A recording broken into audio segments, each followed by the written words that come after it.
Ассаляму алейкум, жалпыңыздарга урматтуу Марва ТВ жана Насыйкат радиосунун угармандары. Сиздер бүгүн дарыгердин кеңеши берүүсүн көрүп жатасыздар. Буну алып барып жаткан мен Арстанбекова Шахра. Ал эми биздин радиобуздун жыштыгы 90 жана 9.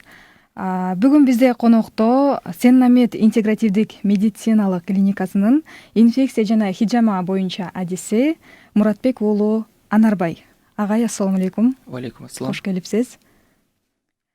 Агай, сизди бүгүн биз хижама тууралуу кандай десек, дарыгердик кеңешиңизди берип кетиңиз деп, ошондой эле билген адамдарга, билбеген адамдарга кандай десек, мындай толук бир жакшы насаат сыяктуу болобу, кеңеш сыяктуу болобу, өзүңүздүн бир ойлоруңузду, медициналык ушундай бир жеке тажрыйбаңызды бөлүшө кетиңиз деп чакырдык. Айта кетчү нерсе бул хижама. Хижама негизинен бул биздин тилге отургондо кан чыгаруу чеберчилиги деп айтсак болот. Бул жерде басым жасай турган нерсе именно бул сөзсүз түрдө чебер деген сөзгө басым жасайбыз. Бул жерде кан чыгарган адам адис болуш керек, специалист болуш керек ошол тармакта. Кан чыгаруу боюнча бир канча деген ооруларды айыктырып, бир канча деген ооруларды алдын алса болот. Ал үчүн аябай деле бир аябай коркунучтуу нерсе эмес булчу. Бул жөнөкөй гана процедурада сезилет. Адамдын организми бир канча системадан турса, бирок биздин элдердин түшүнүгү боюнча кан чыгаруу чеберчилиги десе эле жалгыз гана кан айлануу системасы менен иштейт хижама деп түшүнүшөт, бирок хижама адамдагы баардык система менен бирдей иштейт. Чоң рахмат, агай. Бул негизи хижама тууралуу сиздин берген маалыматыңыз болду. Албетте пайдалуу болот деп ишенебиз. Биз учурдан пайдаланып угуучуларыбызга кайрыла кетели. Эгерде ушул хижама тууралуу кызыккан суроолоруңуздар болсо, биздин WhatsApp номерге жөнөтсөңүздөр болот. Биздин номер 705 96 94 41. Же болбосо түз байланышка чыксаңыздар дагы болот. Агай, суроо ушундай болмокчу. Негизи стереотип деген нерсе бар эмеспи? Ушул тиешелүү, ушу хижамага тиешелүү багытта. Негизи азыркы учурда ушундай адамдардын түшүнүгү бар. Кан чыгарса эле бул кандайдыр бир ооруларга да алып барышы мүмкүн деген бир туура эмес түшүнүктө жүргөндөр бар. Ушуларга өзүңүздүн жеке оюңузду билдирип кетсеңиз. Андай айтылып жүргөн биз мифтер деп коебуз, же болбосо бул бир далили жок уламыштар деп айтсак болот. Ошол сыяктуу нерселер аябай көп. Кандай десек, анда мындай хижамадан кийин шрам калып калат, хижамадан кийин анемия оорусуна келет, аскандуулукка чейин кетет, хижамадан кийин гемоглобини түшүп кетиптир же иммунитет аябай слабый болуп кетиптир деген нерселер кездешип жүрөт. Бирок булардын баардыгы жалган деп айтмакчымын. Себептен хижамада бир ченелүү гана кан чыгат ал жерде. Бул адамдын организмине муктаж. Көз каранды ошол нерседен. Ал чыккан кан эч кандай аскандуулукка алып келбейт, себеп ал ага чейин эле жөн эле адамдын организминдеги кандын көлөмүн гана сактап турган, бирок эч кандай пайда келтирбеген кан чыгат ал жерде. Аскандуулукка дагы өзүнчө хижама жазылат. Канды көбөйтүү үчүн, иммунитети слабый болсо, гемоглобин аябай ылдый болсо, иммунитетти иштеп чыгуучу дагы атайлап хижамада көргөзүлгөн точкалар бар. Бул далил деп айта турган болсок, бул тимус деп коет. Бул кабырганын бириккен төш көкүрөк сөөгү. Бул биз кичинекей балдар жаңы төрөлгөн кезде, балакатка жеткенге чейин бул жерде вилочковый железа деп коет. Адамда табиятынан жаралчу нерсе, бул организмге антителаны бөлүп берип турат. Бирок эч качан иштеп чыкпагандыктан ал бере берет дагы, анан адам балакат жашынан өткөндөн кийин ал өзү жоголуп кетет. Ал жоголуп кеткенден кийин ал турган место, бул тимус деп айтылат. Ал иммунный системанын курамына кошулат дагы, анан иммунитет бөлүп иштеп чыгып баштайт да. Ошондой точкаларга коюлат, ал жерде иммунитет жакшы иштеш үчүн.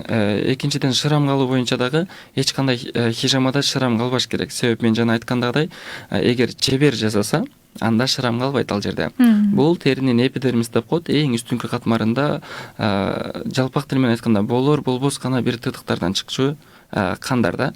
Бул жерде адамдын майда кан тамырларында, капилляр деп коет, өтө майда кан тамырлар, ошонун ичинде пайда болгон тромбтор жана тромбтун аркы өзүндө калган зат алмашуунун негизинде начар зат алмашуу негизинде өзүнүн алсыз болуп калган кандарды чыгарат дагы резервде турган кандарды активация кылат. Кан чыккандан кийин кан нормада 150ден 250 миллиге чейин гана чыгат. Андан ашпайт. Чыккан кетер замат ал жер толук түрдө сары суу деп коет, бул плазма. Плазма менен автоматически толот ал жер. Андан кийинки хижамадан кийинки процедурасына чейин бул убакыт болот. Бул эң алсыз адамдын организми 7 күндүн ичинде толугу менен кандын составында микро макро элементтердин баардыгын иштеп чыгып, кан толук кандуу кан составына келет да. Бул ошондой айырмачылыктар болот. Андыктан хижамадан коркуунун кажети жок. Эч кандайдыр бир ооруга алып келип коет, кан тамырым кесип салат, нерв тамырым кесип салабы деген нерселер болбош керек. Себеп дегенде нерв тамырлары кесилбейт. Кан тамырлардан майда кан тамырлар кесилет, сөзсүз түрдө чыгат, бирок кандайдыр бир чоң нерв тамырларына зыян, залакасы кетпейт. Ар бир тысылдаган насечка, надрезтер деп коебуз, ар бир койгон чеккен жери, ар бир тысылдаган сайын уктап калган миңдеген нерв клеткаларын ойготот. Адам күтүүсүздөн чочуп кеткенде, муздак суу илгери деле чоң апалар бул суу бүркүп адамды калыбына келтирип коюшу эмес беле, уктап жаткан кезде. Бунда деле уктап калган нерв клеткаларын ойготууда. Адамдын уктап калган нерв клеткаларын ойготот. Кан тамырларын тазалап, кан айланууну жакшыртат, иммундук системаны күчөтөт, лимфа системасында болсо лимфа узелдер деп коет. Бул биз вирусный оорулар менен ооруганда ошол лимфа узелдер чоңойгондо бизде эме деп коет, беш чочуп калыптыр деп коет. Ал беш чочуганда бул кандын составындагы толугу менен кандын составындагы орой айтканда мусорлорду, бул вирустар, чужеродный нерселер, ошолорду лимфа узел өзүнө алып калат да канды тазалап турат. Качан биз вирусный менен ооруганда алар чоңоюп кетет. Ошолорду очищение кылат, кандын агымы менен тазалап чыгат бүттүгүн. Биздин клиника Сеннамед негизи өзү очищение менен иштейт да. Иче карынды очищение кылуу, руханиятты очищение кылуу, кандын очищение кылууда бүттүгүн тазалоо жолу менен гана дарыласа бул жакшы деген сөз. Бул холистический подход болот как раз. Чоң рахмат агай, абдан жакшы түшүнүктүү болду. Ушуга улап эле биздин ислам динибиздеги хижамага болгон көз карашты дагы да тактай кетсеңиз. Кандай буйрук берилген? Хижама бул негизинен пайгамбарыбыз Мухаммад саллаллаху алейхи ва салламдын медицинасы болуп эсептелет. Бул медицинасы. Экинчиден сүннөт иш болуп эсептелет. Сүннөт деген бул пайгамбарыбыз өзүнө кылган нерселер. Бул сүннөт болгондо сүннөт точкалар деген хижамада атайлап өзүнчө келет. Адамдын денесинин ар бир бөлүгүндө жайгашкан. Бул адамдын башынан баштап тамандын үстүнө чейинки гана келе турган 7 точка болот. 7 точка парный жалгыз болот. Ошо менен жалпысынан 1-12-14 банканы түзсө, бул эмеден кабар бербейт. Ошол гана точкалардан алып коюш керек дегенден кабар бербейт. Бул болгону бизге ойлонууга гана мүмкүнчүлүк берген. Дененин адамдын толку боюна хижама жасоого болот. Калган точкаларды өзүңөр изденип тапкыла деген, окугула, изденип тапкыла. Жана ал учур менен азыркы учурдагы оорулар бири-бирине шайкеш келбейт. Ал учурда көз тийүү, сөз тийүү деген оорулар болсо, азыркы учурда оору жашарган, түрлөрү көп. Жугуштуу оорулар бар, онкологический, рак оорулары бар, опухолдары. Ошолордун бүттүгүнө ылайыктап гана улам билимди тереңдетүү менен бирге ошого жаңы точкаларды таап койгула деген да. Анан хижама менен диндин байланышы өтө чоң. Бул тыгыз байланыштагы нерсе. Динде да орду чоң. Азыркы учурда жашоодо дагы бунун ролу өтө бийик деп айтса болот да.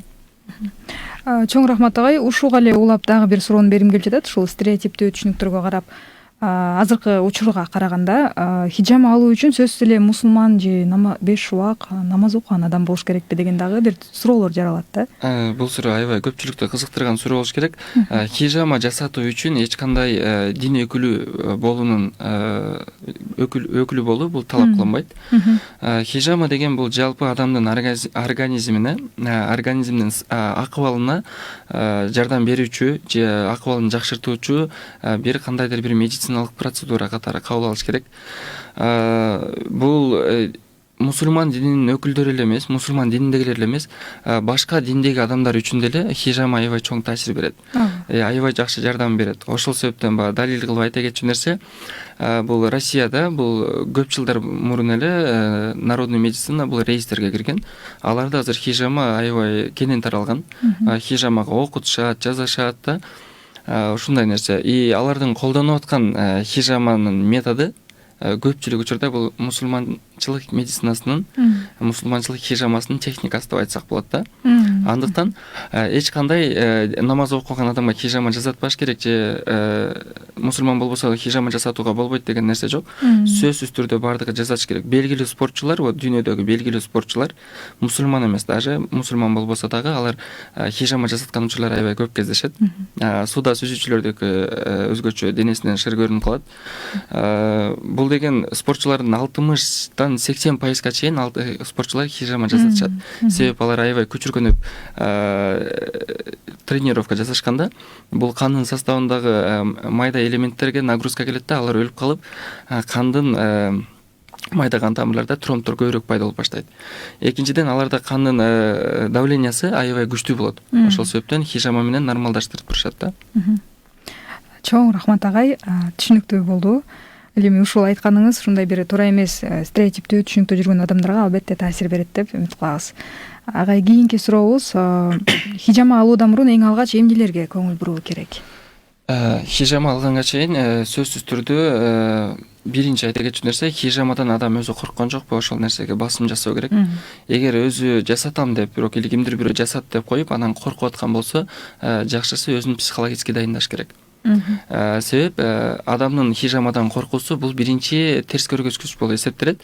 Хижама жасалбайт бул учурда. Себептен адам корккондо дагы кандары качат алыс. Бозоруп кетиптир деп коет кыргыздар, ошондой болуп кан качып кетет. Экинчиден, сөзсүз түрдө бул хижаманын алдында, хижамага келердин алдында гигиеналык ванна же душ сөзсүз түрдө түшүп келиш керек. Себептен де хижамадан кийин 3 күн аралыгында жууна албаса, 7 күн 10 күн аралыгында баняга бара албайт. Парга отура албайт да. Ошол себептен жуунуп келүү шарт. Дагы бир нерсе, бул башынан хижама алууга бул көргөзгүч болсо, показания болсо, эркек кишилер үчүн бул өзгөчө.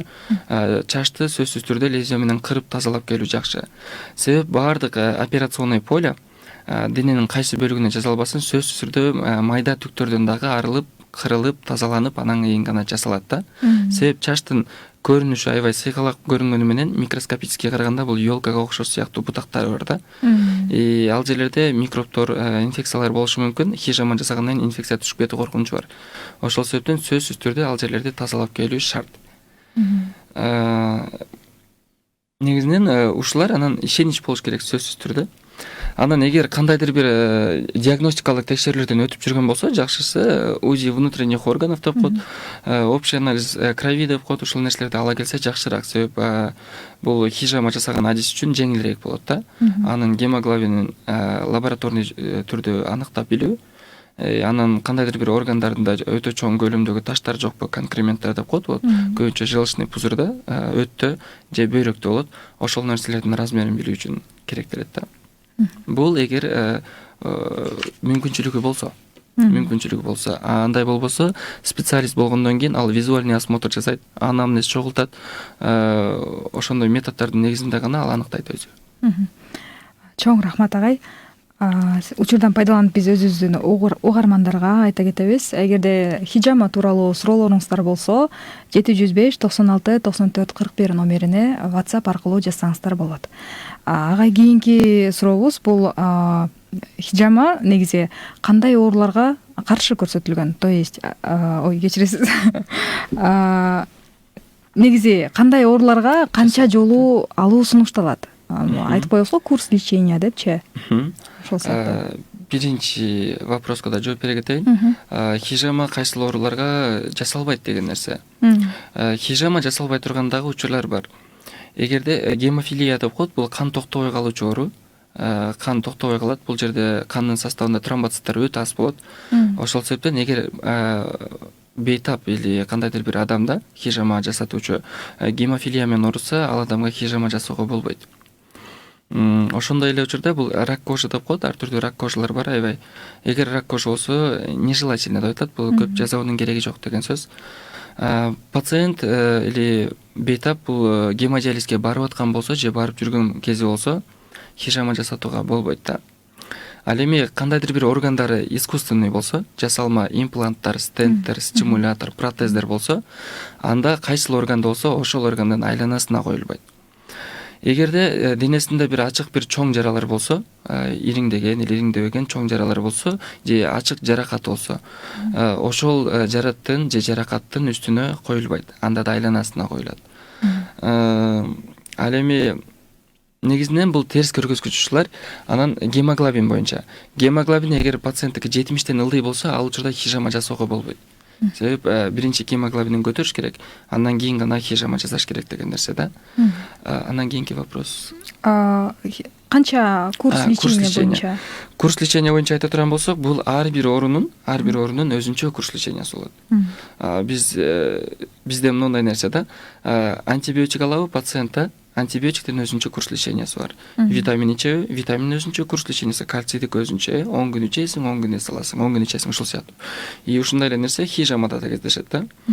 Адамдын организми көптөгөн системалардан куралган да.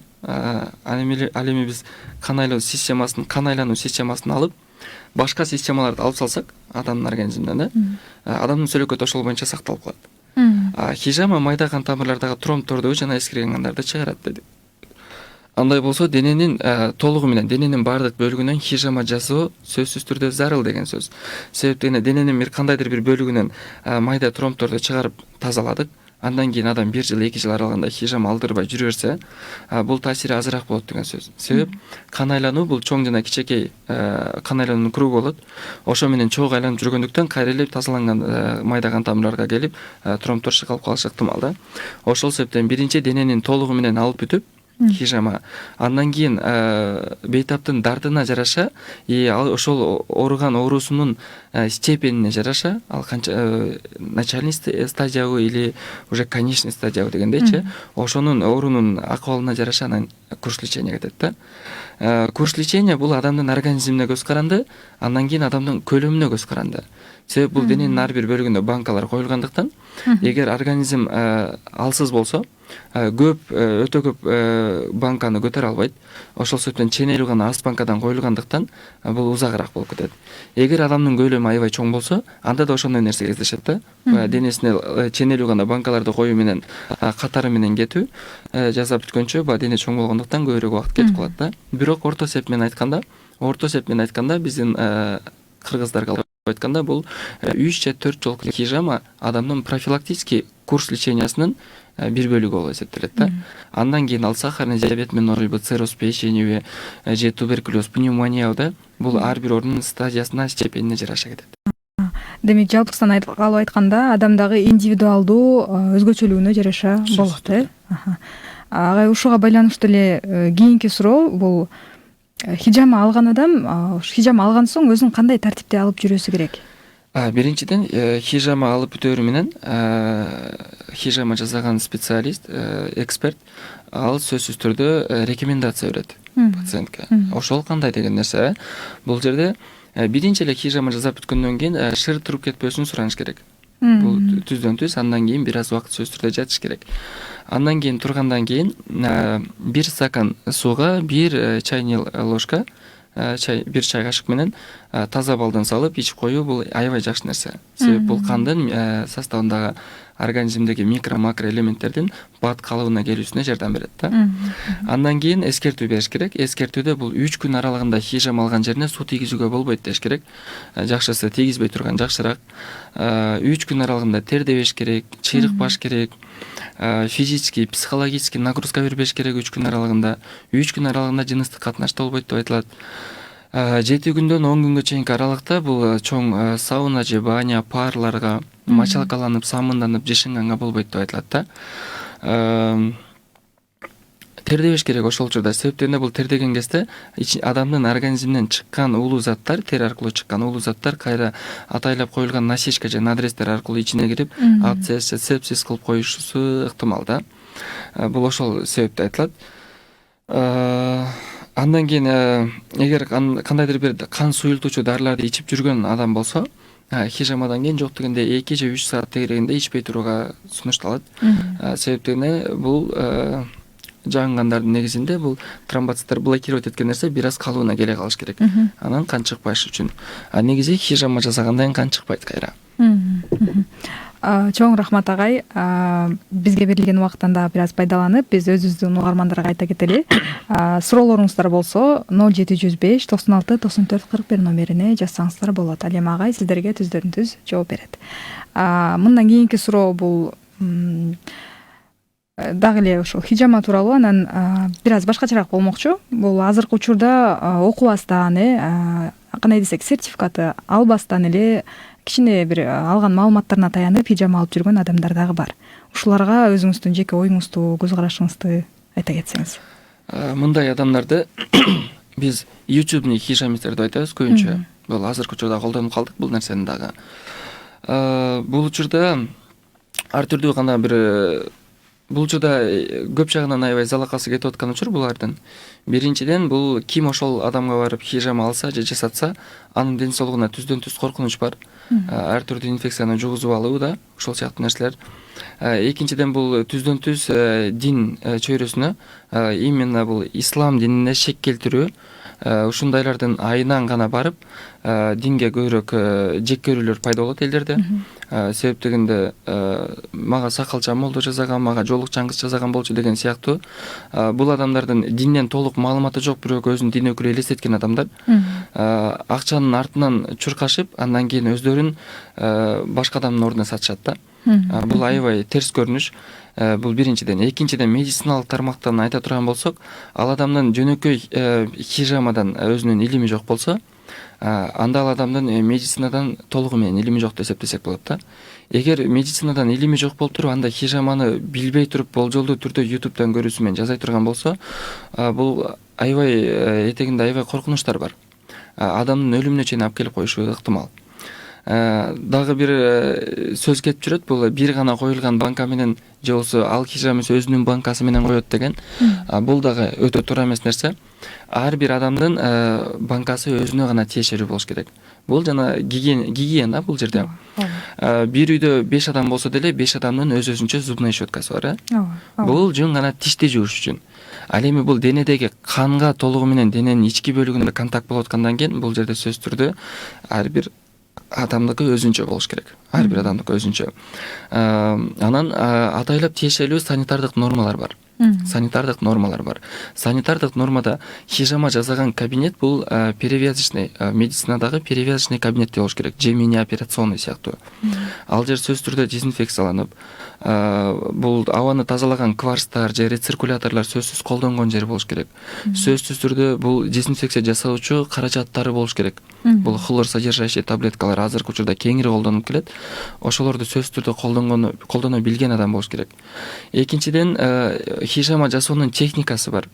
Бул денеге эч кандай тактарды калтырбай жасоо, керектүү өлчөмдөгү банканы коюу, кээ бир ооруларга этияттык менен жасоо, адамдын денесинде дагы анатомия бул жерде. Анатомияда дагы өзгөчө месталар бар. Бул омуртка тутумдарынын үстүнө банка коюуда дагы эгер эксперт же специалист болбосо, үйрөнчүк болсо жакшысы койбош керек ал жерге. Себеп анын ичинде бул супсуюк болгон биздин спинной мозг бар, жүрүндө коебуз.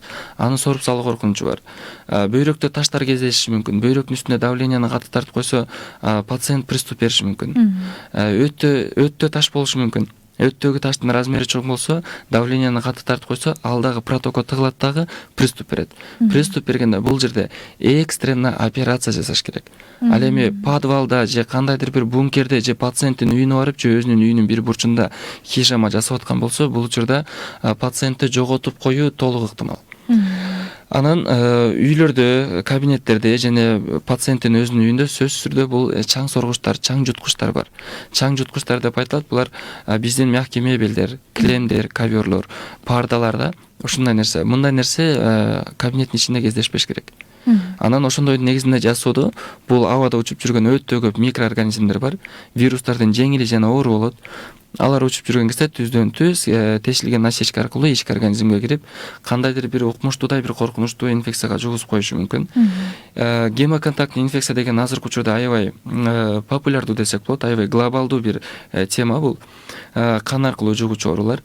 Жанагы бир эле банканы ар бир адамга кое берүүдө биринин оорусун экинчисине таш баруу, биринин оорусун экинчисине таш баруу болуп кете берет бул жердечи. Бул өтө көп коркунучту жаратат да. Жакшысы айтарым, окуй элек адамдар, окубай туруп хижама жасаган адамдарга кайрыларым, убактылуу акча үчүн кызыкпай, ошол нерсени жасабай эле койгонуңар жакшы деген нерсе да. Билбей туруп эч нерсени кылуу туура эмес болчу. Азыркы учурда балким кездешпеши мүмкүн, бирок практикасында акыркы учурда ошондой нерсе, коркунучтуу нерсе кездешип калышы ыктымал. Балким бир адамдын каны токтобой калышы мүмкүн. Себептен хижама жасап аткан адам өзү гемофилия эмне экенин билбесе, ал пациенттен сурабайт, сиз гемофилия менен ооруйсузбу деп дагы. Жөн эле хижама жасап канын токтото албай калып, аябай чоң нерсе кетиши мүмкүн. Анан бул адамдарга кайрыларым дагы, бул менен силер акча таап, анан кийин убактыңарды өткөрүү эмес, бул жерден силер жалгыз гана өзүңөргө эмес, бүтүндөй бул ислам дининде мусулманчылыкка чоң шек келтиришет да, бул терс шек келтиришет, аябай зыян келтиришет. Ушундайлардын айынан молдекелерди жактырбай калышкан деп айтсак болот да. Биздин молдолорду именно дин өкүлдөрүн жактырбай ар түрдүү критерийлерди айтып келишет да. Бирок динге баа бериш керек, бирок адамга карап эмес. Диндин өзүнө баа бериш керек. Ооба, негизи биздин ушул диний атрибуттарды көтөрүп жүргөн адамдардын жүрүшүнө карап туруп, алар динди ушундай деп түшүнүп алышат да. Ошон үчүн ушул сиздин айтканыңыздан пайдаланып, жалпы угармандарга кайрыла кетебиз. Өзүңүздөрдүн ден соолугуңуздарды сактоо үчүн кандай десек мындай, өзүнүн жумушунун мыкты адиси болбогон адамдарга барып дарылануунун кажети жок. Бул жерде сиз жогоруда айтып кетпедиңизби? Адамдын өмүрүн кандай десек, кыюуга чейин алып бара тургандай бир коркунуч жаралышы мүмкүн депчи. Эгерде ал опыты жок болсо, эгер ал окуган эмес болсо, хижама туурасында толук эч нерсе билбей, ютубтан көргөн техникалар менен жасап же кандайдыр бир адамдардан үйрөнүп алдым эле деп, бизде самоучка деп коет, оңой эле экен деген нерселерди айтып жүргөн адамдарга да булчу. Эгер специалист жасаса, эгер чебер же эксперт деп коюлса, эксперт жасаса, мындай нерседен мындай коркунуч жок эч кандай. Эч кандай коркунуч жок. Бул жана жөн эле денеңе прививка алгандай эле кетет. Ал эч кандай эч нерсе оорутуп, бир кайгырып калбайт. Наоборот, тескерисинче бул хижамадан кийин жеңилдеп калдым, өзүмдү жакшы сезип калдым, колум көтөрүлбөй жаткан, көтөрүлүп калды деген жакшы нерселер бар да. Себептен да бул үйрөнчүктөр өздөрү эле жасап үйрөнүп, өздөрү өз алдынча жасаган хижамисттер эң жөнөкөй адамдын денесиндеги булчуңдар кайсыл жерден башталып, кайсыл жерден бүтөөрүн билбейт. Эң жөнөкөй нерсе бул адамда нерв системасы кайсыл жерде канча нерв бар, кайсыл нерв кайсыл адамдын бөлүгүнөн өтөт, дененин бөлүгүнөн өтөт, ошону билишпейт. Анан кантип хижама жасайт да? Кантип хижама жасайт? Колу көтөрүлбөй калса, балким колуна жасап коюшу ыктымал да. Бирок колду көтөрө турган булчуң өзү кайсы жерден башталган деген нерсе бар да. Бул адамдын анатомиясында булчуң бир жерден башталат дагы, башка бир сөөктөн башталып, башка бир сөөккө барып бүтөт да, анан ошол жерде кыймылга келтирет. Бул жерде эмнеден кабар берет? Булчуң бүткөн жерин кыймылга алып келет деген сөз. Колу көтөрүлбөй калса, мисалга, широчайший мышцы спины деп коет, бул далынын эң чоң булчуңу. Бул очистый отросток деп коет, омуртканын очистый отростогунан башталса, үстүнкөдөн барып колдун сөөгүнө бекисе, бул ошол жерде кыймылга келтирет. Балким ал учурда бул колдон эмес, арттагы булчуңдан да болушу мүмкүн деген сөз. Экинчиден, бул ар түрдүү нерв ооруларынан болушу мүмкүн. Параличтер бар, именно нервтерден, ДЦПлар бар, коркунучтуу оорулар бар. Бул учурда уже эксперт керек да. Жакшысы медициналык илими бар эксперт болсо, андан жакшы да. Себеп дегенде мусулманчылык медицинасы менен салттуу медицинаны, элдик медицинанын баардыгын интеграция кылып, баарын бириктирген медик болсо, специалист болсо, бул анда эксперт болот да. Эксперт деген сөз бул өз ишинин чебери деген сөз. Ушундай болуш керек. Ооба, чоң рахмат агай. Мындан кийинки эле суроо, бул хижама алуу үчүн атайын бир убакыт же мезгил болуусу керекпи, же убакыт менен мезгилге карабайбы? Бул мурунку учурда бул динде, дин боюнча келгенде атайлап хижама коюудагы бир жакшы учурлар бар да. Бул айдын этеги, ай толгон маалда, ар бир жумадагы күндөр бар, ар бир аптанын ичинде өзүнчө бөлүнгөн күндөр бар. Бул жөн гана сүннөт жолунда алып жүргөн адамдар үчүн гана арналган да. Ал эми денесинде кандайдыр бир организминде адамдын көйгөйү болсо, ооруган болсо, бул ал күндөрдү күтпөйт. Хижама баардык күндө, баардык эле учурда жакшы таасир берет. Анан хадистерде бар, бул кичи хадистер, чоң хадистер болуп бөлүнөт. Кичи хадистердин биринде келип калышы мүмкүн, мындай нерсе ушул күндөрү гана алуу керек деген сыяктуучу. Бирок ал кичи хадис, андан кийин аны оңдогон чоң хадистер бар. Ошол себептен бул алга көз каранды эмес. Хижама ар бир күнү жасаса болот. Болгону бир адамга күнүнө жасоого болбойт. Бул күнүнө ар түрдүү адам хижама алса болот деген сөз. Атайлап ал күндөрдү эсептөөнүн кереги жок, себеби алардын убактылары өзгөрүп турат. Бул ай өзгөргөн сыяктуу эле, бирде 30-нан жаңырса 31-ден деген сыяктуу бул число бир аз алмашып турат. Бирок ага байланбаш керек. Аны күтүп отура бербеш керек. Аны күтүп отуруп оорусун кыйла начарлатып алышы мүмкүн да абалын. Ооба. Рахмат ага, бизден угуучулардан келген суроо бар экен. Гирудотерапия деген кандай дейт? Сүлүк курт менен кан алган жакшы дешет. Ушул тууралуу сиздин бул сүлүк курт туурасында бул өтө чоң проблема. Бул биринчиден айта кетчү, эгер дин жолунда жүргөн адамдарга айта кетчү нерсе, бул динден анткени туура эмес көргөзүлөт. Бул жандуу организм, бул жөнөкөй эле бул сүлүк курту. Айтып тургандай эле бул курт. Ал эч кандай адамдын организминдеги жаман кан же жакшы кан деп бөлө албайт. Мында келгенде бул эми курттун билим деңгээли, адамда курттун акыл эси да бул адамдыкынан төмөн да аябай. Анан ал кандын составындагы кайсылган жакшы, кайсылган жаман билбейт. Бул сүлүктү коюунун техникасы биринчи сладкий раствор сүйкөп, демек анан сүлүктү жабыштырат да, анан сүлүк тиштейт. Тиштеген кезде бул капиллярный кровопускание болбойт. Бул майда кан тамырдан кан чыгаруу болбойт, бул венулный кровопускание болот. Венула деп коет.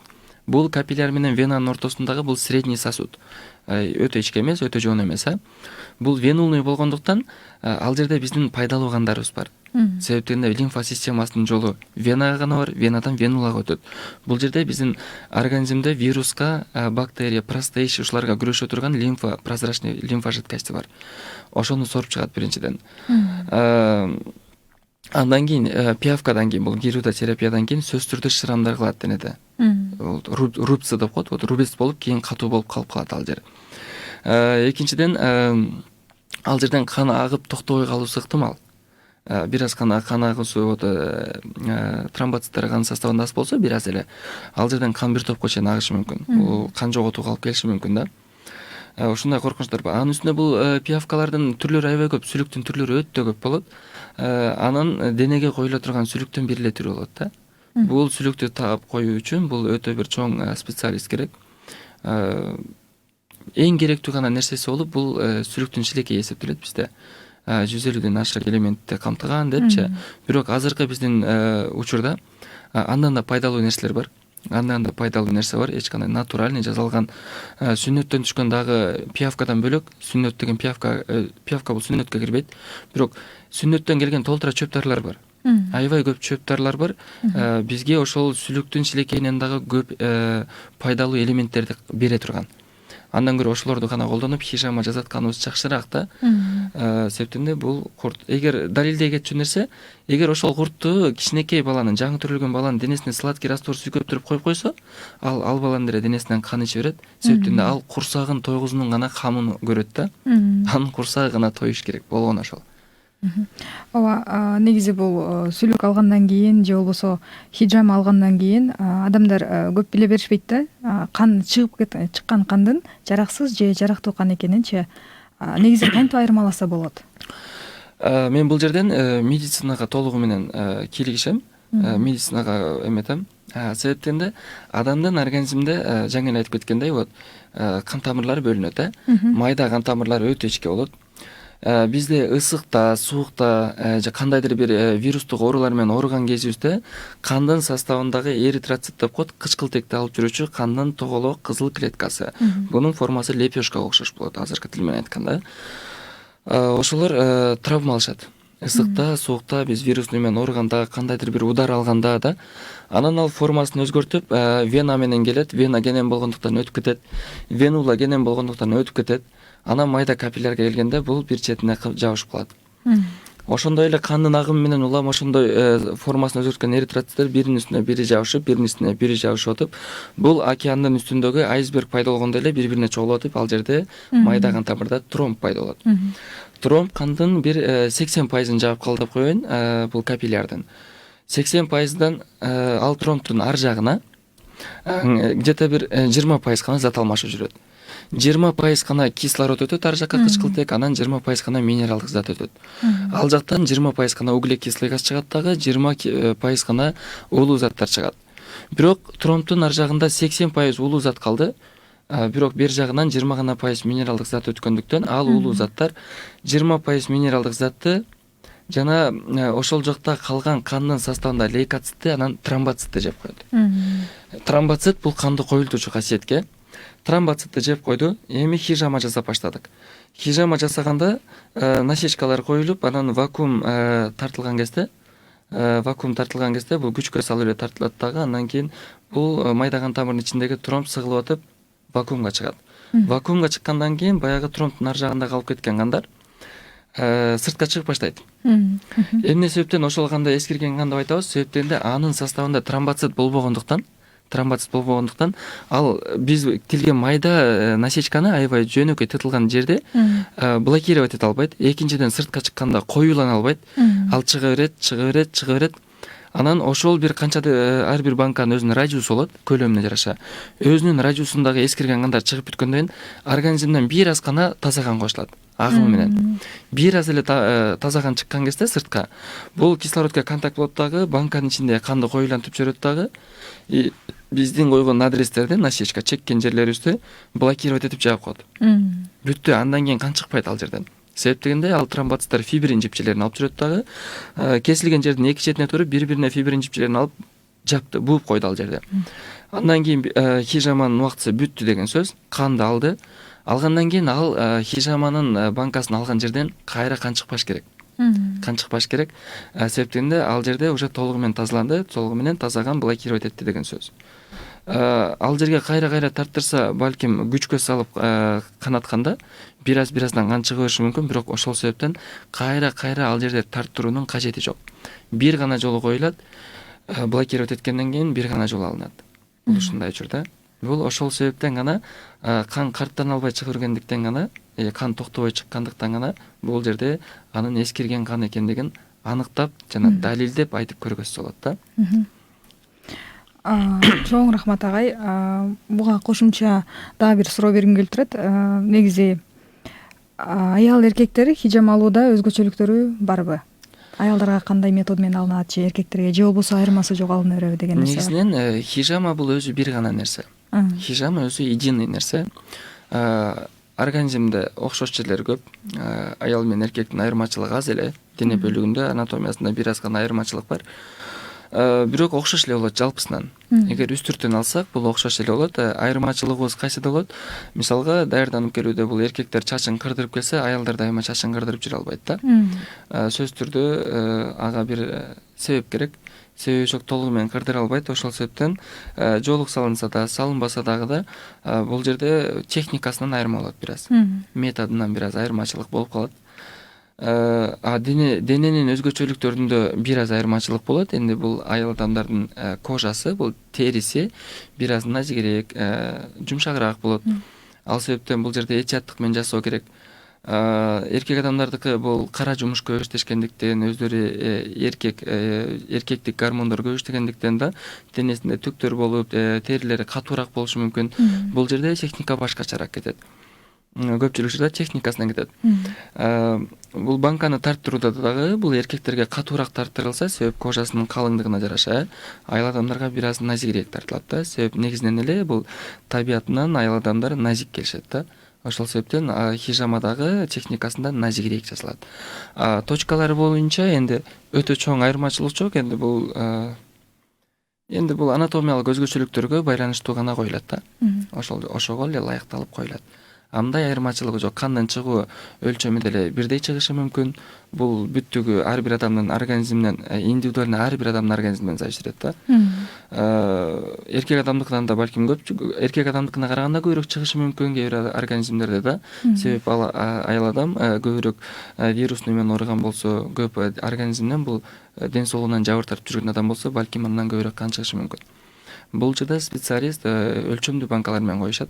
өлчөмдүү гана өлчөмүн туура алыш керек да. Мындай негизинен айырмачылык жок. Айырмачылык эndi бул аял адамга хижаманы аялдар жасаш керек, эркек адамдарга эркектер жасаш керек. Бул уже дин тарабынан каралган нерсе.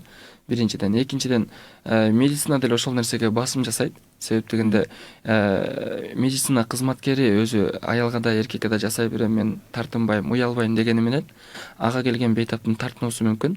Тартынып коюу, дененин жирип коюу бул өзүнчө бир канды чыгарбай кысып коет да. Кандарды чыгарбай коет, жөн гана хижама коюлду болуп, анан денеси тырышып турганга бир аз ооруп калышы ыктымал да. Ошол себептен сөзсүз түрдө аялга аял, эркекке эркек жасоо керек. Чоң рахмат агай. Ушуга эле байланыштуу кийинки суроону ушул адистерге тиешелүү бергим келип жатат. Ушул хижама алган адистерге. Мисал алсак, оорулуу адам ошол адиске барып өзүнүн диагнозун дагы биле алабы? Кайсы жерлери ооруганын айтуу менен. Бул жерде диагнозун албетте бул больницада, бул ооруканаларда приемный отделениеде иштеген врачтар бар го. Хижама специалисти, хижама жасаган хажам деп коет. Хижаманын специалисти деле бул ошол сыяктуу болот. Сырттан келген пациенттин акыбалына жараша мамиле жасайт биринчиден. Анамнез деп коет. Бул анамнез жизни, анамнез болезни деп коет. Ар биринин историясын сурап чыгат. Мындай айтканда, кандай жумушту иштейт, кайсыл жерлери ооруйт, кандай болуп ооруйт, ошонун бүттүгүн сурап, аныктап, анан визуальный осмотр деп коет. Бул кожанын сыртынан карап көрүп, гемоглобиндерди өзү болжолдуу керектүү жерлерден текшерилип, ушундай методдору бар өздөрүнүн.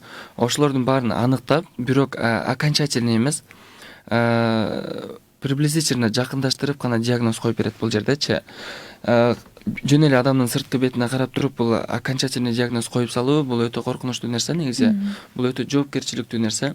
Ошол себептен хижамист диагноз койгондо дагы бул сөзсүз түрдө под вопросом коет дайымачы.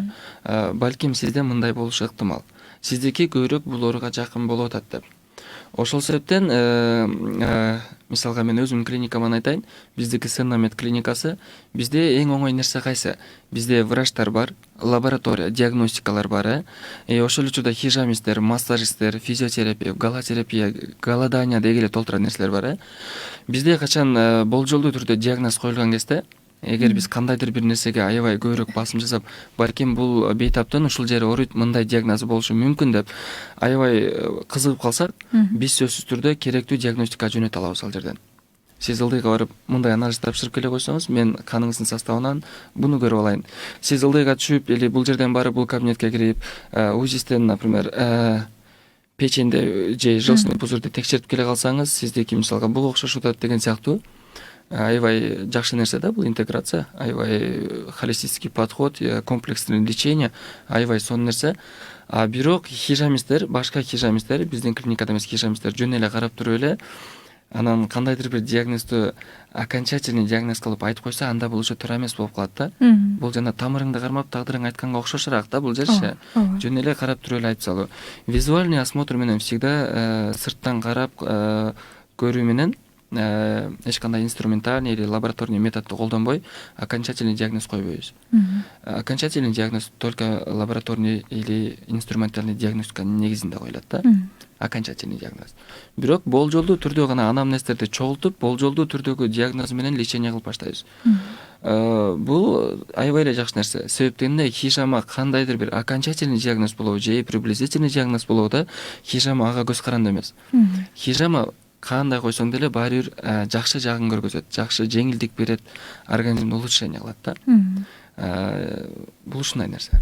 Болгону өз жумушун мыкты билген адистерге кайрылуу керек. Жакшысы да кесүүнү аябай сүйгөн, кесүүнү кызыккан, анан ошол кесүү туурасында ар дайым окуп, тереңдеп, билимин тереңдетип турган адиске барса, жана ал эгер ошондой адис болсо, ал өзү деле талапка жооп берген жерде иштейт да. Талапка жооп берген тазалыкта, санитардык нормада керектүү нерселери бар. Вот рециркулятор, кварцтары бар, дезинфекция жасалган дезинфектанттары бар.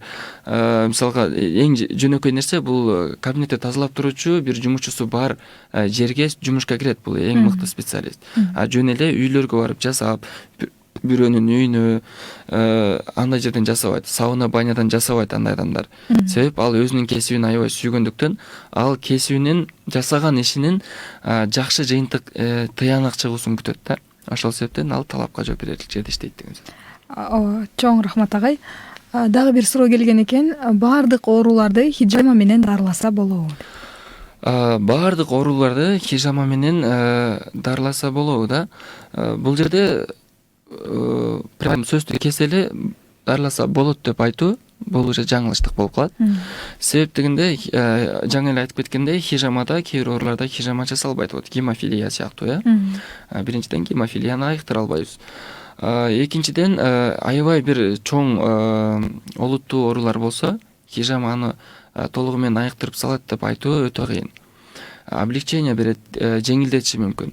Хижама аябай көп бир ооруларды айыктырат, абдан көп ооруларды айыктырат, эсептеп чыгуу мүмкүн эмес. Бирок баардык ооруду айтып тура эмес. Себептен кээ бир ооруга хижаманын жөн гана убактылуу гана токтотуп туруусу мүмкүн. Бул жерде далил кылып айта кетчү нерсе, мисалга псориаз, висилиго деген сыяктуу ооруларды хижама менен кандайдыр бир комплексный леченияларды пайдаланып токтотуп турса болот. Себеп дегенде бул медицина уже неизлечимый деп чыгарган ооруларга кирет. Бирок толугу менен жок кылып салуу мүмкүн эмес деген нерсе да. Толугу менен пока мүмкүн эмес. Балким келечекте вот хижаманы внедрение кылып, улам сайын хижаманы күчөтүп баштасак, балким ушундай жооп берип каларбыз. Балким хижама баардык ооруну айыктырат дегенге жетип каларбыз. Буга ниет жакшы. Бирок азыркы учурда хижама менен толук бүттүк ооруну айыктырууга болот деп айтууга болбойт. Себептен экстренный оорулар бар, мисалга аппендэктомия сыяктуу, аппендицит деп коет, бул аны только аппендэктомия менен лечение кылат, удаление менен. Хирургический вмешательство менен кете турган оорулар, кээ бир өтө өтүшүп кеткен онкологический оорулар, өтүшүп кеткен кандайдыр бир ракка айланып бараткан ооруларды толугу менен айыктыруу мүмкүн эмес. Бирок балким биз анын бир канча убакытка чейин токтотуп, бир канча убакытка чейин аябай өзүн жакшы сезип жүрүүсүнө себепчи болушубуз мүмкүн да. Рахмат агай. Мен негизи азыр сизге ушундай бир сунуш кылгым келип жатат. Ушундай көп адамдар бар, өзлөрүнүн оорусунан мындай кандай десек, сапаттуу айыгуу үчүн кайсы жака бараарын билбей жүргөндөр дагы бар да. Ошон үчүн сиздер өзүңүздөрдүн Сеннамед клиникасы жөнүндө кененирээк айтсаңыздар, ал жака барганда адамдар кандай кызматтарды көрө алышат сиздерден? Ошондой эле жогоруда айтып кетпедимби, билбей жүргөндөр бар депчи, кайсы жака бараарын. Балким ошентип оорусунан кыйналып жүргөндөргө бир жеңилдик болорбу? Жакшы нерсе экен бул. Сразу айта кетейин, биздики Сеннамед интегративдик медициналык клиникасы. Интеграция деген сөз бул баардык медицинаны биргеликте иш алып баруусу. Бул жерде элдик медицина, салттуу медицина бүттүгүн бириктирип, бир бүтүн кылып, бирдей ынтымакта иштешет. Бирин колдоп, бирин түздөп турушат да. Биздин клиника ушундай. Биздин клиникадан сиздер кандай кызматтарды көрө алышыңыздар мүмкүн деген нерсе, бул сүннөт аркылуу келген, сүннөттөн түшкөн чөптөрдүн негизинде тазалык деңгээли жогорку тазалык деңгээлде жасалган БАДы деп коет, бул чөп дарылар деп айтсак болот. Чөп дарылардан алсаңыздар болот. Анын ичинде бизде атайлап бөлүнгөн пакет номер 1 деп айтып келебиз дайыма. Бул туурасында да кененирээк айтча кетчү нерсе, эмне эле пакет номер 1 дей бересиңер дегенде вопрос келип чыгат. Аны сөз түрдө пакет номер 1 деген сөз, себептен ушул нерсе менен леченияны баштаса жакшы деген сөз. Себеп дегенде бул жерде ичти тазалайт, ичегарында, ашказанда баардыгын тазалап, ичиндеги шлактарды кетирип, жөн эле аны тазалап салбастан кайра ичегарындарга минералдык заттарды таштап кетет. Ошол эле учурда оливковое масло сыяктуу нерсе, бул оливковое маслонун ичинде бул сүннөттөн келген нерсе. Азыркы учурда вот оливковое масло деп тамак кууруп жейбиз, оливковое самындарды колдонобуз, оливковое деп ичебиз дарылыкка сыйпанабыз, и оливковое кремдер бар. Оливканын эч жерге зыяны жок, биринчиден эч кандай аллергия бербейт, бул гипоаллергенный болуп эсептелет. Анын составында толтура нерсе бар. Бул омеганын группасы бар, витаминный комплекстер бар, бул аябай сонун нерсе. И ошол эле учурда кысталкинде бул антипаразитарный свойствосы менен ошол эле биздин микробтор, микроорганизмдерге каршы, простейший микробтор, вирустар, бактерия да бүттүгүнө каршы уникальный дары деп айтсак болот да. Бул БАДы боюнча. Андан кийин бизде лаборатория бар. процедурный кабинет бар. Бизде врач, терапевт, физиотерапевт, хирург бар, обрезание, бул сүннөткө отургузуу, ритуальный обрезание деп айтсак аябай жакшы болот. Лечебное голодание, бул ашыкча вестен арыла албай жүргөндөр үчүн профессор Талантбек Орозкуловичтун жетектөөсү менен бул биздин лечебный голодание бар.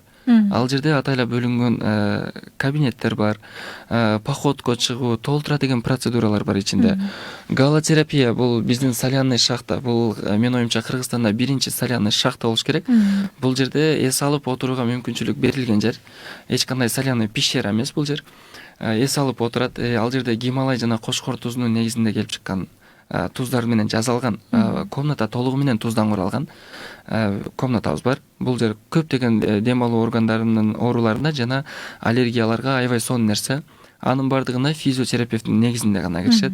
Ошол эле учурда биздин мыкты деген врачтар, вот женские омолаживания деп коет, косметолог врачтарыбыз бар, хижама аялдардыки, эркектики, массаж аялдар эркектердики, ЛФК бар, бул Сен-Наметтен Сергек жашоодо биздин жада калса Ататүрк паркында атайлап элдерди физиотерапка жасаткан мыкты специалистибиз бар.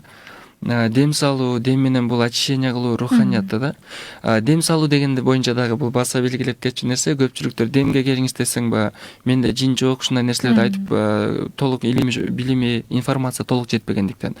Демди жөн эле деле алса болот. Жөн эле келип дем алып кетсе болот. Бул жерде медицинанын көз карашында мындай айтканда психологически адам эс алат.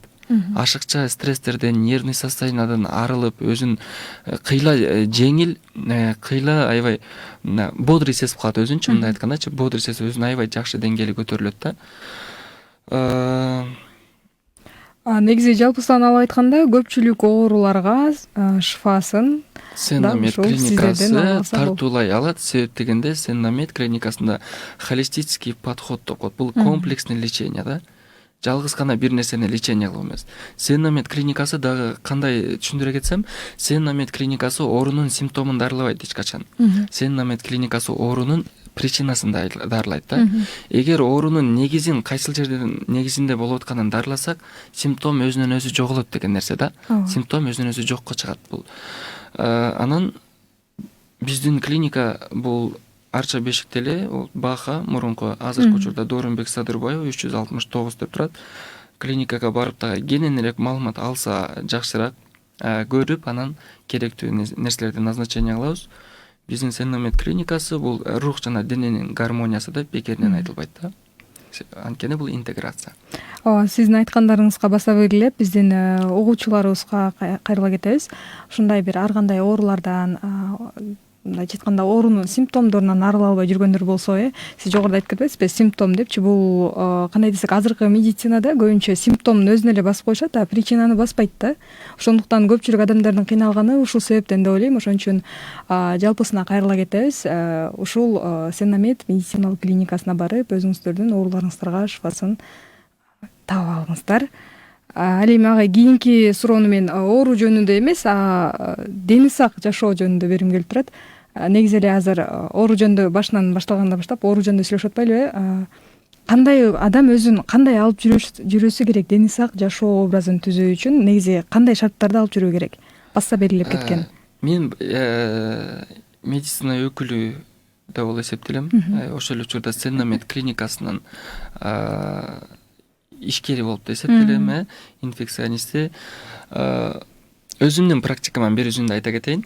Мен негизи чындап келгенде бул дин жактан негизи алысыраак адам болчумун. Алгачкы жолу Сен-Намет клиникасына келген кезде учурдан пайдаланып ыраазычылык билгизе кетем Сен-Намет клиникасына. Себеп дегенде мен бир канча нерсени туура эмес аткарып жүргөнүмдү кийин гана түшүнгөм. Акырындык менен азыркы учурда мен окуу менен бирге айкалыштырып келем. Дайыма дин менен народный медицина и салттуу медицинаны дайыма айкалыштырып бир бүтүн чечимге келип турам. Ошого аракет кылам. Бул жерде мындай айтканда биз диндин шарттарына ылайыкташтырып жашасак деле биз денебизди сак алып жүрө алабыз. Бул пайгамбарыбыздын ар бир айтып кеткен акыл насааты деп айтайын. Акыл насааттарын, сүннөттөрүн колдонуу менен бирге биз денебизди жана рухубузду таза алып жүрө алабыз. бул медицина менен айта турган болсом, медицинада эгер биз ЛФК менен заниматься кылсак, бул физзарядка кылып турсак, күнүнө чуркоо, спорт менен машыгуу, туура тамактануу сөзсүз түрдө. Анан туура тамактануу десе эле жөн эле туура тамактарды алып жеп эмес, ошол жеген тамакты да туура чайнап жөө да. Биздин азыркы учурда чайнап жегенде 3-4, максимум 10 жолго чейин гана чайнап жейбиз. Негизи жумшак, өтө жумшак нерсени чайнап жегенде бул минимум 27 жолу чайнаш керек адам. Катуураак нерсени чайнаса бул 40 жолго чейин чайнаш керек да. Бул дагы аябай жакшы нерсе, себеп дегенде бул ашказандын ичинде жайгашкан нервный система адамдын баш мээсинде жайгашкан нервный системадан дагы назигирээк. Хотя баш мээ бул өзү центральный нервный система да, бирок ашказандагы аябай сезгичирээк келет. Ошол себептен биз аябай майдалап чайнап жесек, бул эч кандай ашказан ооруларын алып келбейт, эч кандай иче карын ооруларын алып келбейт да. Туура физзарядкаларды жасоо бул мындай айтканда бул азыркы учурда шарият жолунда бул намаз окуу деле өзүнчө бир чоң физзарядка да. Ал эми 5 маал жуунуу бул дагы өзүнчө бир гигиеналык тазалык да. Жалгыз гана гигиеналык тазалык эмес, гигиена вот чөйрөсүнүн да гигиенасына карап, жашап, туура тамактанып, спорт менен машыгып, эч кандай вредный привычкаларды таштап, андайларды колдонбой да.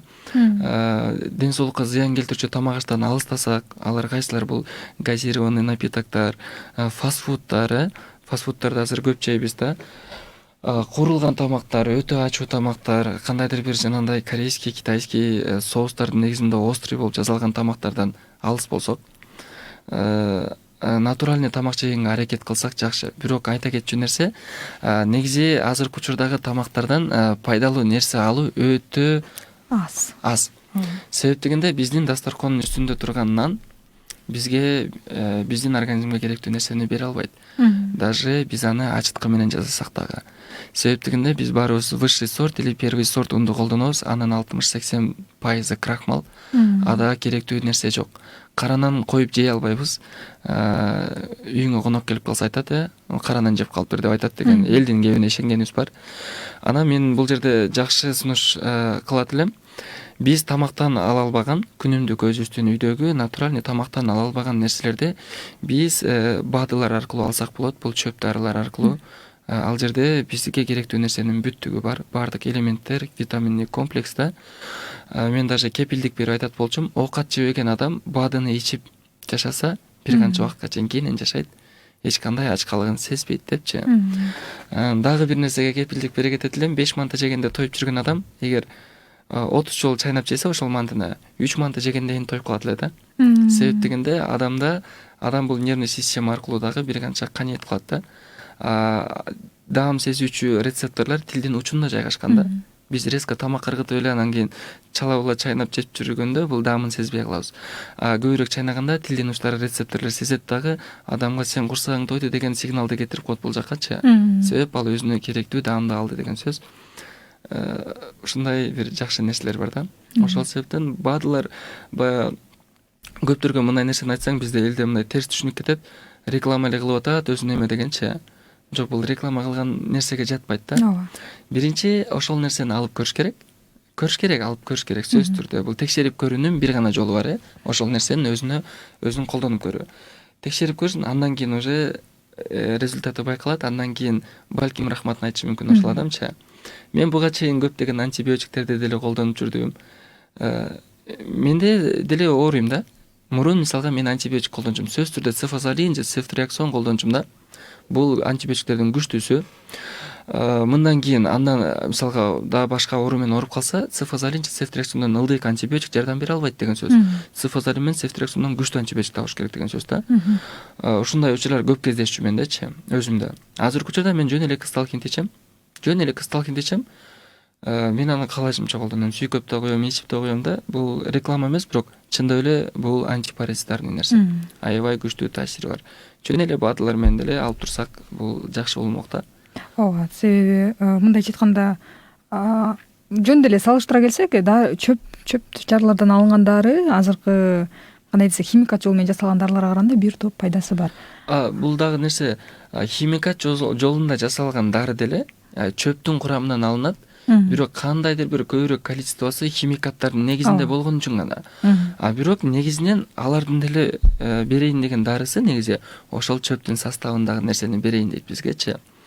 Андан көрө ошонун химикат жолу менен эмес, ошонун натуральный жасалганын ичсек жакшыраак да. Анын үстүнө алар болбогон гана акча турат, негизи биздин бул чөп дарыларыбыз негизинен болбогон эле акча турат. Бир кап унду алабыз, где-то 1,5-2 миң сом тегерегинде алабыз.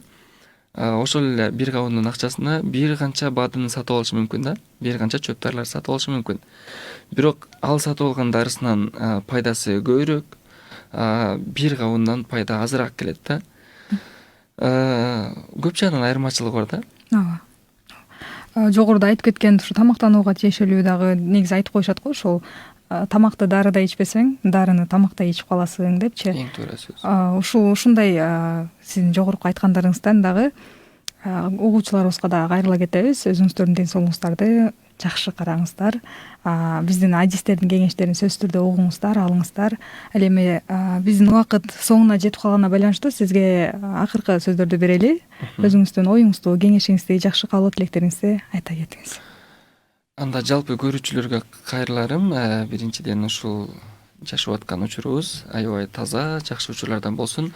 И барыңыздар өзүңүздөрдүн ден соолугуңуздарды жана жан дүйнөңүздү таза алып жүрүүгө аракет кылыңыздар. Жан дүйнөнү таза алып жүрүү бул өмүрдү узартат, жылмайып жүрүү жашоону жакшыртат. Андыктан барыңыздарга айтарым, Сенамед клиникасы биз сиздердин ар дайым кызматыңыздардабыз. Келсеңиздер, жагымдуу маанайда тосуп, жакшы кеңештерибизди гана беребиз. Тандоо сиздерде. Биз болгону сиздерге жардам берүүнүн гана максатындабыз. Эч оорубаңыздар.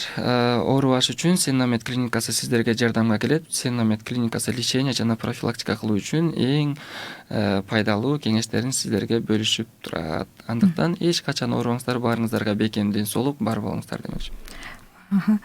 Чоң рахмат агай, ушундай бир баалуу убактыңызды бөлүп бизге келип ушундай элге кандай десек пайдалуу маалымат жеткизип бергениңиз үчүн сизден Аллах ыраазы болсун.